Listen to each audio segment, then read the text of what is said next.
खून अपना हो या पराया हो, नस्ल आदम का खून है आखिर। जंग मशरिक में हो या मगरिब में, हमने आलम का खून है आखिर।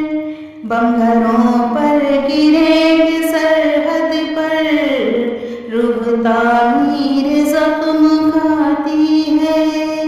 खेत अपने जले या औरों के, जिस्त फाकों से दिल मिलाती है।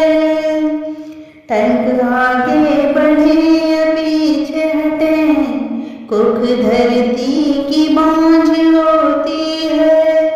फतेह का जश्न हो या हार का सो, जिंदगी मैयतों पे रोती है।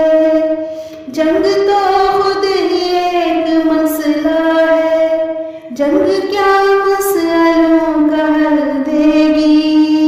खून और आग आज बरसेगी, भूख और एहतियाज कर देगी।